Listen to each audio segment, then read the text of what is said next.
Hello दोस्तों। तो आज हम ये प्रॉब्लम देखेंगे। प्रॉब्लम का नाम है black and white straight. Problem का लिंक हम तुम्हें डिस्क्रिप्शन में दे देंगे, तो वहां से प्रॉब्लम तक पहुंच सकते हो। और गाइस, जैसा कि मेरी गारंटी है तुमसे कि अगर तुम end तक इस वीडियो को देखोगे तो तुम इस प्रॉब्लम के पीछे छुपे हुए कंसेप्ट को सीख लोगे। और फर्दर अगर इस तरह का प्रॉब्लम तुम्हें कहीं पे भी मिलता है तो तुम उसे डेफिनेटली सॉल्व कर पाओगे। तो आओ चलते हैं वन नोट पर और समझते हैं इस प्रॉब्लम को। तो गाइस, सबसे पहले हम प्रॉब्लम के स्टेटमेंट को क्लियर करेंगे। ठीक है।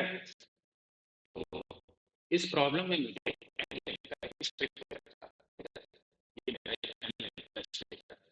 ठीक है, जिसके की अंदर एन सेल्स है। ठीक है, जिसके की अंदर एन सेल्स है। ठीक है, तो ये फर्स्ट सेल, सेकंड, थर्ड, ये आईएथ वाला सेल और ये लास्ट सेल जो कि एनएथ वाला सेल है। ठीक है। अब ये सेल कलर किया गया है। ठीक है, अब ये कलर या तो ब्लैक हो सकता है या व्हाइट हो सकता है। ठीक है, यानी कि हर सेल में या तो ब्लैक या तो व्हाइट कलर करा हुआ है। ठीक है, तो ये जो एन लेंथ का जो स्ट्रिप है, इसको डिनोट करने के लिए उन्होंने एक एस स्ट्रिंग दे रखा है जो कि एन साइज का है। अब ये स्ट्रिंग में क्या है, केवल ब्लैक और व्हाइट प्रेजेंट रहेगा। ठीक है, जो कि बताएगा कि हर आईएथ वाला सेल में कौन सा कलर किया हुआ है। ठीक है, अब मुझे आउटपुट में क्या देना है, तो मुझे आउटपुट में बताना है कि कितना मिनिमम सेल जिसको कि हम रीकलर करें व्हाइट से ब्लैक में, सच दैट कि एक के नाम का एक मुझे एक वेरिएबल भी दे रखा है इनपुट में, सच दैट कि के कॉन्जिक्यूटिव सेल्स ब्लैक कलर का मुझे मिल जाए। अगेन मैं रिपीट करता हूं गाइस कि मुझे आउटपुट में क्या देना है, तो मुझे आउटपुट में देना है कि मिनिमम नंबर ऑफ सेल्स जिसको जिसको कि मैं रीकलर करूं व्हाइट से ब्लैक में, सच दैट कि मुझे के कॉन्जिक्यूटिव ब्लैक सेल्स मिल जाए। ठीक है, तो अब एक एग्जांपल लेते हैं और प्रॉब्लम के स्टेटमेंट को पूरे अच्छे तरीके से क्लियर कर लेते हैं हम। ठीक है, तो ये हमारा जो नेक्स्ट सेक्शन है वो एग्जाम्पल वाला सेक्शन रहता है। ठीक है, एग्जाम्पल वाला सेक्शन रहता है हमारा। ठीक है, तो कि 5 लेंथ का मेरे पास स्ट्रिप है और के का वैल्यू 3 है। और जो मुझे जो स्ट्रिंग दे रखा है जो कि हर सेल्स के कलर को डिनोट करेगा, वो मुझे दे रखा है B B W B W. ठीक है, ये मेरा स्ट्रिंग है। अब जरा देखो, ये फर्स्ट सेल में ब्लैक कलर है, सेकंड में ब्लैक, थर्ड में व्हाइट, फोर्थ में ब्लैक, फिफ्थ में व्हाइट। ये चीजें डिनोट कर रही हैं। ठीक है, अब मुझे बताना है कि मुझे के कॉन्जिक्यूटिव ब्लैक सेल्स चाहिए, तो मिनिमम कितने व्हाइट सेल को रिकलर करना पड़ेगा ब्लैक सेल में। तो गाइस, ये फोर्सेस के टेस्ट केस में ये वाला एग्जांपल दे रखा है। तो उसमें उन्होंने क्या किया है ना, ये इन 3 कॉन्जिक्यूटिव सेल्स को उन्होंने पिक किया है। और इसमें देखो तुम, मिनिमम कितने व्हाइट कलर को मुझे ब्लैक में चेंज करना है, तो केवल एक को चेंज करना है। ठीक है, तो जो कि ये वाला व्हाइट है। ठीक है, जो कि ये वाला व्हाइट कलर है, इसे मुझे ब्लैक में करना है। तो जैसे ही मैं इसे ब्लैक में कर दूंगा तो मुझे 3 टाइम्स ब्लैक मिल जाएगा। और मुझे क्वेश्चन में कह रखा था कि 3 कॉन्जिक्यूटिव ब्लैक चाहिए। तो यहाँ पे हमारा आउटपुट क्या आएगा, यहाँ पे हमारा आउटपुट आएगा 1। और यही आउटपुट हमारा मिनिमम होगा गाइस। ठीक है, इससे छोटा आउटपुट हम इस इनपुट के लिए नहीं जनरेट कर सकते हैं। ठीक है, तो इसका आंसर हो गया हमारा 1। अब मुझे उम्मीद है कि तुम्हें प्रॉब्लम का स्टेटमेंट पूरे अच्छे तरीके से क्लियर हो गया होगा। तो अब हम मूव करते हैं अपने लॉजिक वाले पार्ट पे। और अगर तुम अंत तक इस वीडियो में बने रहे तो डेफिनेटली तुम्हें लॉजिक समझने से कोई रोक नहीं सकता है। ठीक है, तो देखो हमारा लॉजिक क्या है। ठीक है, तो लॉजिक के लिए मैं एक एग्जाम्पल तैयार कर लेता हूं। तो बी बी बी बी। ठीक है, ये मेरा एग्जाम्पल है। अब यहां तुम देखो, मेरा जो स्ट्रिप है उसका लेंथ कितना है, उसका लेंथ है 7। और के का वैल्यू है मेरा 4। ठीक है, यानी कि मुझे 4 कॉन्जिक्यूटिव ब्लैक सेल बनाना है और उसके लिए मुझे बताना है कि मिनिमम कितने सेल को हम रिकलर करेंगे व्हाइट से ब्लैक में। ठीक है, अब देखो गाइस, अगर हम इसमें निकाल ले, अगर हम इसमें पता कर ले कि मुझे के कॉन्जिक्यूटिव सेल्स का कितना ऑप्शन मिल रहा है। ठीक है, क्या मैं बोल रहा हूं, देखो अगर मैं, ये मेरा क्या है, ये मेरा जीरोथ इंडेक्स वाला है, first index, second, third, fourth, fifth, six. अगर मैं जीरो इंडेक्स से स्टार्ट करूं तो मुझे एक के लेंथ का स्ट्रिप यहां तक मिल जाएगा। ठीक है, देखो अगर मैं जीरो से स्टार्ट करता हूं तो मुझे के लेंथ का ये मिलेगा। जो मैंने यहाँ येलो कलर से दिखा रखा है। अगर मैं वन से फर्स्ट इंडेक्स से अगर मैं स्टार्ट करूं, तो फर्स्ट इंडेक्स से मुझे चार लेंथ का कहां तक मिलेगा, यहां तक मिलेगा। सही बात है। अगर मैं थर्ड इंडेक्स से स्टार्ट करूं, सॉरी, अगर मैं सेकंड इंडेक्स से अगर स्टार्ट करूं तो मुझे कहां तक मिलेगा, यहां तक मुझे मिलेगा। सही है। अगर मैं थर्ड इंडेक्स से स्टार्ट करूं तो मुझे यहां से यहां तक मिलेगा। और अगर मैं फोर्थ इंडेक्स से स्टार्ट करना चाहूंगा तो मुझे पॉसिबल नहीं, मुझे ये पॉसिबल नहीं रहेगा, क्योंकि देखो अगर फोर्थ इंडेक्स से स्टार्ट करेंगे हम तो यहां से ये केवल तीन ही वैल्यू मिलेगा, जबकि मुझे क्या चाहिए, मुझे चार वैल्यू चाहिए। तो मैं ये कह रहा हूं गाइस कि इस इनपुट के लिए मेरा यही चार पॉसिबल केसेस है जो यहां मैंने डिफरेंट डिफरेंट कलर से दिखा रखा है। केवल यही चार पॉसिबल केसेस है जहां मैं के कॉन्जिक्यूटिव सेल्स बना सकता हूं। इसके अलावा कोई केस एग्जिस्ट नहीं करेगा। ठीक है। इसके अलावा कोई केस एग्जिस्ट नहीं करेगा। मैं इसे इरेज कर देता हूं। ठीक है। इसके अलावा कोई केस यहां एग्जिस्ट नहीं करेगा। तो अगर अगर मैं ये निकाल लूं, ठीक है, मैं इसे जरा नंबरिंग भी कर देता हूं। ठीक है, ये मेरा क्या है, ये मेरा फर्स्ट वाला केस है, ये सेकंड है, ये थर्ड है, और ये फोर्थ है।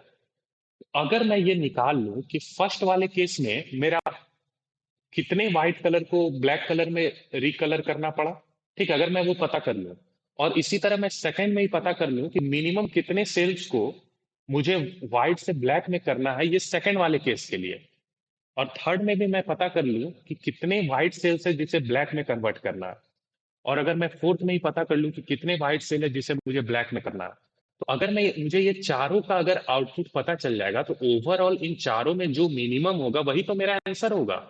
वही तो मेरा आंसर होगा, क्योंकि यही चार पॉसिबल केसेस है और मैं चारों केसेस का अगर मुझे आंसर पता है तो ओवरऑल जो मिनिमम है वही मेरा आंसर है। That is for sure. ठीक है। ये चीजें तो समझ में आ रही हैं। तो अब मैं कैसे इसके आंसर्स को निकालूंगा, ये फर्स्ट सेकंड थर्ड फोर्थ का आंसर मैं कैसे निकालूंगा। ठीक है, तो मैं इन चीजों को जरा इरेज करता हूं यहां से।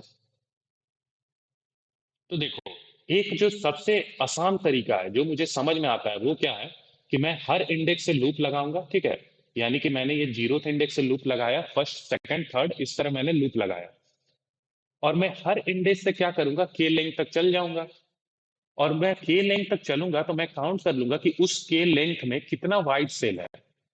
जितना व्हाइट सेल है उतना ही मुझे व्हाइट सेल को ब्लैक सेल में कन्वर्ट करना है, तो यानी कि जितना व्हाइट सेल है उतना ही आंसर है उस वाले केस के लिए। फॉर एग्जाम्पल, अगर मैं यहाँ जीरो इंडेक्स से चलता हूं तो मैं वन टू थ्री, ये मेरा चार लेंथ यहां तक में मिल जाएगा, तो मैं इसमें काउंट कर लूंगा कितना व्हाइट सेल है, तो देखो यहाँ दो व्हाइट सेल मिल रहा है। तो इसका मतलब ये है कि मुझे फर्स्ट वाले केस का आउटपुट क्या मिलेगा, दो मिलेगा, क्योंकि मुझे यहाँ दो व्हाइट सेल को ब्लैक में कन्वर्ट करना होगा, तब मुझे चार कॉन्जिक्यूटिव ब्लैक सेल्स मिलेगा। ठीक है, चीजें समझ में आ रही हैं।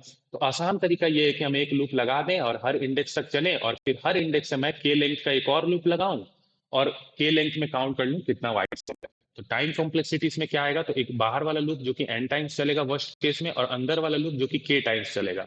तो टाइम कॉम्प्लेक्सिटी एन इंटू के आएगा। अब तुम अगर के का कंस्टेंट यहाँ देखोगे, ठीक है, के का कंस्टेंट अगर तुम यहाँ देखोगे तो के की value less than equal to N है। इसका मतलब ये है कि वर्स्ट केस में के का वैल्यू कहां तक जा सकता है, एन तक जा सकता है। ठीक है, तो यानी कि टाइम कॉम्प्लेक्सिटी मेरा एन स्क्वायर हो जाएगा, के की जगह एन डाल दो तो एन स्क्वायर टाइम कॉम्प्लेक्सिटी हो गया। अब क्या ये N square time complexity pass करेगा, नहीं करेगा, क्योंकि इन्होंने कह रखा है कि sum of N does not exceed two into ten to the power five, यानी two into ten to the power five से तो ज्यादा जाएगा ही नहीं, तो यानी कि सॉल्यूशन मेरा एन स्क्वायर तो एग्जिस्ट करेगा नहीं। तो मुझे यहाँ पे या तो लीनियर सॉल्यूशन सोचना होगा जो कि जिसकी time complexity big of N हो, या फिर मुझे N log N type solution सोचना पड़ेगा। ठीक है, तो ये तो पास नहीं करेगा। ठीक है, जो कि ब्रूट फोर्स था। ठीक है, तो मैं जरा चीजों को यहाँ इरेज करता हूँ और मैं कोशिश करता हूँ।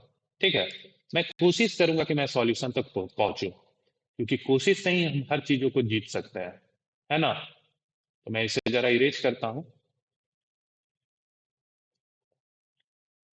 ठीक है, जरा एक चीज चेक करो, ये जो मुझे चार ऑप्शन मिला है, अगर मुझे डायरेक्टली पता चल जाए फर्स्ट सेकंड थर्ड फोर्थ का आंसर, तो तुम देख रहे हो वर्स्ट केस में हम एन ही तक मुझे चलना पड़ेगा।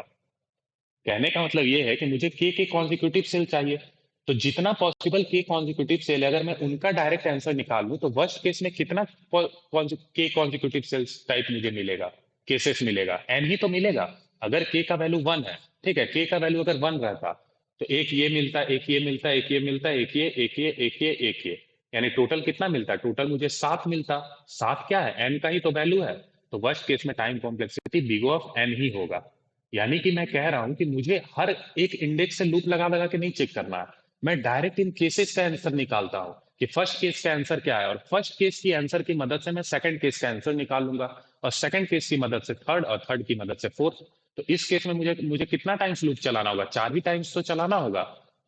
और वर्स्ट केस में ये कितना जा सकता है? अगर के का वैल्यू 1 रहेगा तो वर्स्ट केस में एन तक चलेगा ये केसेस का लूप। तो मुझे कितना टाइम कॉम्प्लेक्सिटी मिलेगा? Big of N.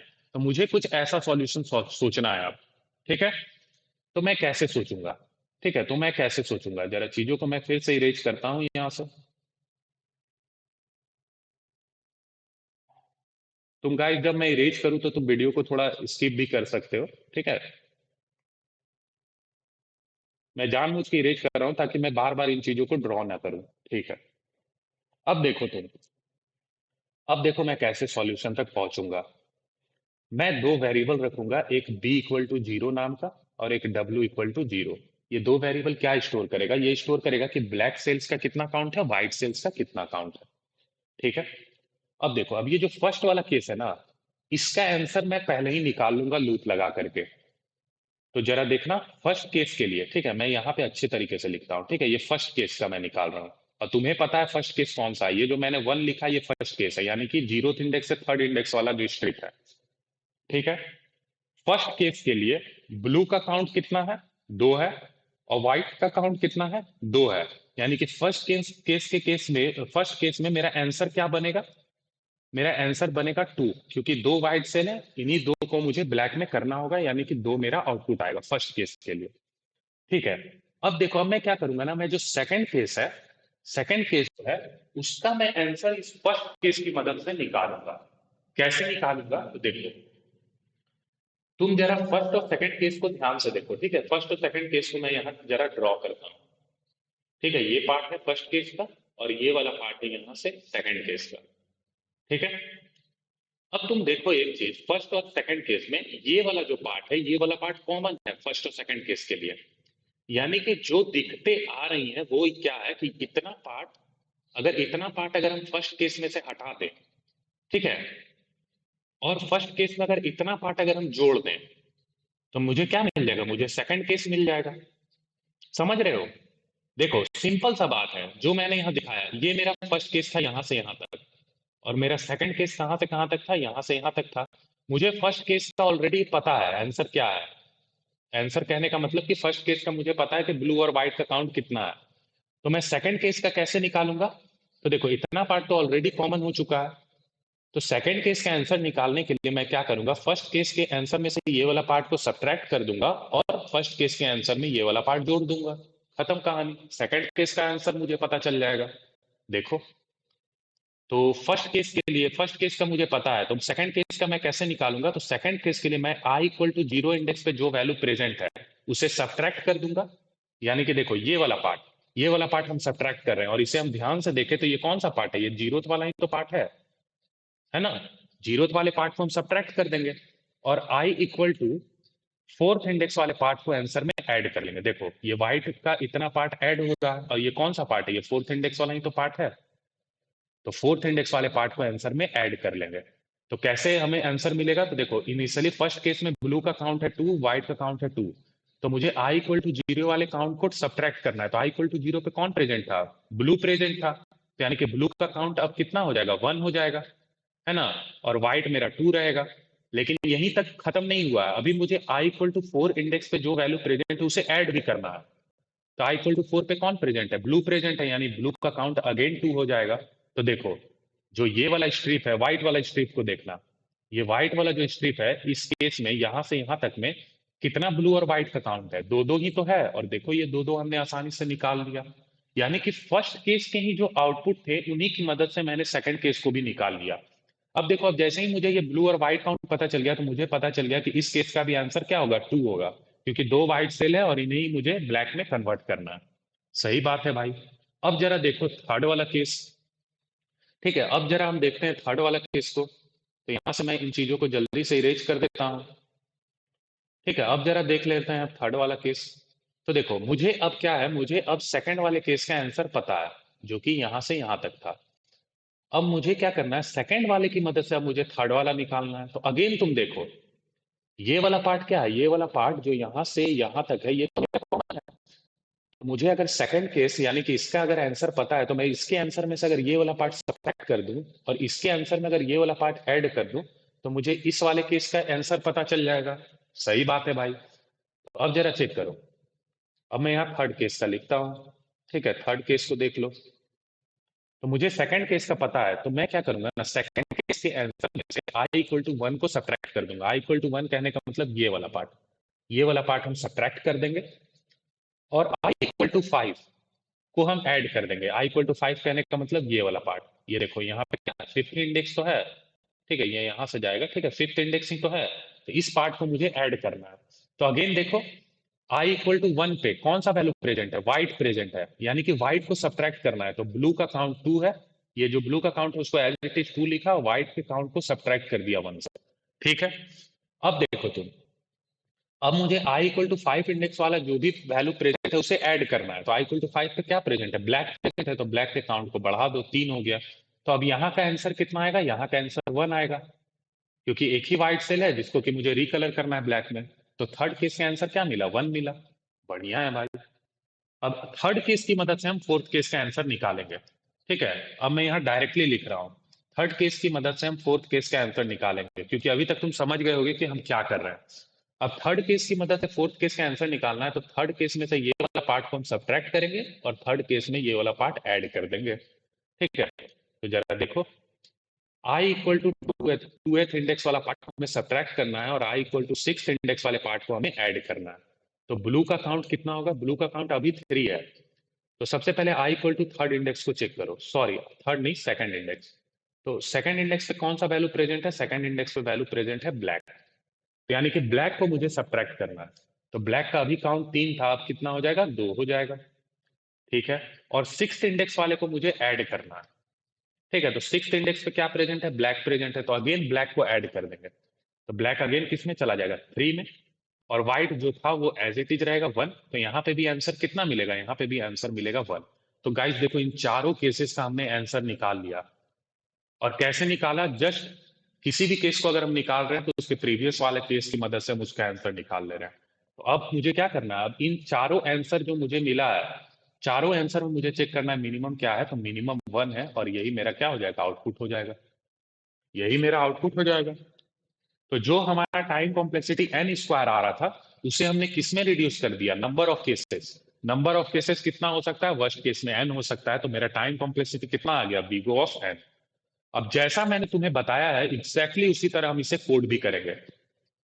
तो सबसे पहले मैंने क्या किया था, मैंने एक ब्लैक और व्हाइट नाम का एक वेरिएबल डिक्लेयर किया था और मैंने फर्स्ट केस का पहले ही आंसर स्टोर कर लिया था ब्लैक और व्हाइट में। ठीक है, तो ऐसा ही हम करेंगे, जो चीज हम सीखे हैं उसे ही हम इंप्लीमेंट करेंगे, तभी तो हमारी अंडरस्टैंडिंग और स्ट्रांग होती चली जाएगी। ठीक है, तो सबसे पहले मैं इनपुट ले लेता हूँ। ठीक है, तो इनपुट में मुझे सबसे पहले एन और के लेना है, तो ये मैंने सीन कर लिया एन और के की वैल्यू, है ना। एन और के हमने ले लिया। अब मुझे स्ट्रिंग लेना है, तो ये मैं स्ट्रिंग ले लेता हूँ। ये स्ट्रिंग भी मैंने ले लिया। अब जैसा कि मैंने देखा है मुझे ब्लैक और व्हाइट नाम का एक वेरिएबल रखना है, तो वो मैंने डिक्लेयर कर लिया। अब जो फर्स्ट केस था उसका आंसर हम निकाल लेंगे। जस्ट जो गाइस हमने लॉजिक में जो सीखा है उसे ही तुम कंपेयर करते चलना, ठीक है, चीजों को कि मैं कैसे कर रहा हूं। तो फर्स्ट वाला केस के लिए मुझे क्या करना होगा, मुझे आई इक्वल टू जीरो से स्टार्ट करना है और के लेंथ का स्ट्रिप पकड़ लेना है। तो देखो आई इक्वल टू जीरो से आई लेस देन के तक अगर हम जाएंगे तो मुझे के लेंथ का मिल जा रहा है। तो अब मैं क्या करूंगा, मैं देख लूंगा कितना ब्लैक और कितना व्हाइट है। तो अगर एस आई का वैल्यू ब्लैक के बराबर है, तो बी नाम का वेरिएबल को इंक्रीमेंट कर दो। और अगर ऐसा नहीं है, तो व्हाइट नाम के वेरिएबल को इंक्रीमेंट कर दो, क्योंकि या तो ब्लू ब्लू होगा, सॉरी या तो ब्लैक होगा या व्हाइट होगा, उसके अलावा तो कोई कलर है नहीं। तो ये मुझे पता चल गया फर्स्ट वाले केस का। तो मैं क्या करूंगा, मैं एक आंसर नाम का वेरिएबल डिक्लेयर करूंगा और मैं इस आंसर को फर्स्ट वाले केस के आंसर से इनिशियलाइज कर दूंगा। तो जो फर्स्ट वाला केस है उसका आंसर क्या होगा, जितना व्हाइट सेल्स है, क्योंकि वही व्हाइट सेल्स को मुझे ब्लैक में करना पड़ा होगा कलर। तो फर्स्ट वाले जो भी केस का आंसर था उसको मैंने आंसर में इनिशियलाइज कर दिया इनिशियली। ठीक है, अब मुझे क्या करना है, इस फर्स्ट केस की मदद से सेकंड केस का आंसर निकालना है। तो अब जरा आओ वन नोट पर। अब फर्स्ट केस की मदद से मुझे सेकंड केस का आंसर निकालना था, तो मैं कैसे निकाल रहा था? ये i equal to zero index वाले वैल्यू को मैं सब्ट्रैक्ट कर रहा था और i इक्वल टू फोर वाले इंडेक्स को मैं ऐड कर रहा था। तो देखो, मैं एक लूप लगाऊंगा i इक्वल टू जीरो से। ठीक है, i इक्वल टू जीरो से मैं लूप लगाऊंगा और मैं तब तक चलूंगा जब तक i प्लस के लेस देन n हो। ठीक है, i प्लस प्लस। अब मैं देखो क्या करूंगा। अब i इक्वल टू जीरो से i प्लस के लेस देन n तक मैंने लूप लगाया, तो जरा देखना सेकंड केस को देखो। i का वैल्यू जब जीरो है तो i प्लस के का वैल्यू कितना होगा? i प्लस के का वैल्यू फोर होगा। तो देखो, मैं i इक्वल टू जीरो वाले वैल्यू को मैं सब्ट्रैक्ट करूंगा और i प्लस के वाले वैल्यू को ऐड करूंगा, फिर अगेन क्या होगा, i इंक्रीमेंट होकर वन पे चला जाएगा। ठीक है, तो i का वैल्यू वन हो जाएगा। तो देखो, जब i वन होगा तो ये थर्ड केस कवर होगा। i वन हुआ तो i प्लस के का वैल्यू क्या होगा? i प्लस के का वैल्यू देखो फाइव होगा। यानी कि मैं जब i इंक्रीमेंट होगा, i जब वन पे जाएगा तो वन वाली वैल्यू को सब्ट्रैक्ट करूंगा और i प्लस के यानी कि फिफ्थ वाली वैल्यू को ऐड करूंगा। ठीक है, अगेन i इंक्रीमेंट होगा और i इंक्रीमेंट करके कहां चला जाएगा? टू पे चला जाएगा। तो फिर तुम चेक करो, ये फोर्थ वाला केस कवर होने लगेगा। i का वैल्यू टू है तो इस वैल्यू को हम सब्ट्रैक्ट करेंगे और i प्लस के, ठीक है, ये मेरा कंडीशन क्या है, i प्लस के लेस देन n। तो जैसे ही i प्लस के को मैं निकालूंगा तो सिक्स आएगा। i जब टू है तो i प्लस के का वैल्यू सिक्स आएगा, तो यानी इस वैल्यू को मुझे ऐड करना है। अब जैसे ही फिर अगर i इंक्रीमेंट होगा तो i का वैल्यू कहां चला जाएगा? i का वैल्यू चला जाएगा थ्री पे। तो i जब थ्री पे जाएगा तो i प्लस के का वैल्यू क्या होगा? i प्लस के का वैल्यू होगा सेवन। अब देखो, अब यहाँ क्या होगा, अब यहाँ सेवन लेस देन सेवन नहीं हो गया, ट्रू है। तो यानी कि अब हम इस लूप से बाहर निकल जाएंगे। तो देख रहे हो, ये चारों का चारों केस मेरा कवर हो जा रहा है। फिफ्थ केस यहाँ बनेगा ही नहीं, इसी कारण मैंने यहाँ कंडीशन लगा रखा आई प्लस के लेस देन एन। जब भी ऐसा कंडीशन होगा हम क्या करेंगे, स्टॉप हो जाएंगे। तो मुझे समझ में आ रहा है कि तुम्हें चीजें समझ में आ रही हैं। अब जस्ट मैं क्या करूंगा, जो मैंने अभी लिखा उसी तरह से मैं यहाँ लूप लगा दूंगा। आई प्लस के लेस देन एन है, तब तक तुम्हें चलना है और आई को हम इंक्रीमेंट करते जाएंगे। अब हम हर केस का आंसर कैसे निकालेंगे? सिंपल, जो आई पे जो भी वैल्यू है उसको मुझे सब्ट्रैक्ट करना है। तो इफ एस ऑफ आई अगर ब्लैक होता है तो तुम ब्लैक के काउंट को सब्ट्रैक्ट कर दो, और अगर ऐसा नहीं रहा होगा तो डेफिनेटली व्हाइट रहा होगा तो व्हाइट के काउंट को सब्ट्रैक्ट कर दो। ठीक है, और आई प्लस के पे जो वैल्यू प्रेजेंट रहेगा उसको क्या करेंगे, हम ऐड करेंगे। अभी हमने जस्ट देखा, इसी की मदद से मुझे हर केस का आंसर मिलता चला जाएगा। अगर ये ब्लैक होता है तो तुम्हें ब्लैक को इंक्रीमेंट करना है, और अगर ऐसा नहीं है तुम्हें क्या करना है, व्हाइट को इंक्रीमेंट करना है। अब ये जो i इक्वल टू जीरो से जो हम स्टार्ट करें, किस केस का आंसर मिल रहा है? ये सेकंड केस का आंसर मिल रहा है ना? ये देखो, ये हमारा सेकंड केस का आंसर मिल रहा है जब i जीरो और i प्लस के मेरा फोर बन रहा था। तो यानी कि इसका आंसर मुझे किससे पता चल जाएगा, जो व्हाइट का वैल्यू है। ठीक है, तो यानी कि यहाँ पर जो व्हाइट का वैल्यू रहेगा वो मुझे सेकंड केस का आंसर देगा। ठीक है, अगर i जीरो है तो यहाँ मैं क्या करूंगा, जो मेरा इनिशियल आंसर है उसको minimum of answer comma w कर लूंगा। यानी आंसर उन चारों केसेस में जो मिनिमम है वो आंसर में स्टोर हो जाएगा। और फिर मैं क्या करूंगा, मैं सी आउट कर दूंगा आंसर को। खत्म हमारा सवाल। ठीक है, तो मैं इसे एक बार रन कर लेता हूँ। तो गाइस, जैसा मैंने तुम्हें लॉजिक में बताया एग्जैक्टली मैंने उसी तरीके से कोड किया। यही होती है गाइस चीजों को समझने, इसी इन्हीं तरह तरीके से हम चीजों को समझते हैं, जब जो हमने सीखा है उसी को अगर हम इम्प्लीमेंट करें तो। ठीक है, तो ये देख सकते हो तुम, गिवन टेस्ट केस पास कर गया। अब इसे मैं एक बार सबमिट भी करके देख लेता हूँ।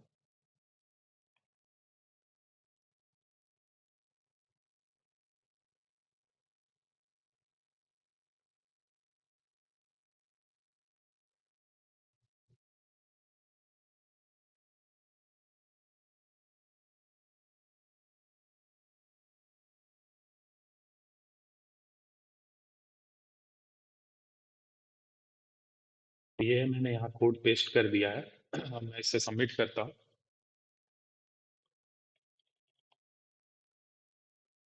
और ये फर्स्ट टेस्ट पे रन कर रहा है और ये एक्सेप्ट हो गया गाइस। तुम देख सकते हो ये प्रॉब्लम एक्सेप्ट हो गया। तो गाइस, मुझे उम्मीद है कि तुम्हें ये प्रॉब्लम समझ में आया होगा, और अगर तुम्हारा कुछ भी डाउट रह गया तो तुम कमेंट कर देना, और यार प्लीज चैनल को सब्सक्राइब करो, ज्यादा से ज्यादा लोगों तक शेयर करो ताकि मैं फर्दर और भी वीडियो बना सकूं। So thank you guys.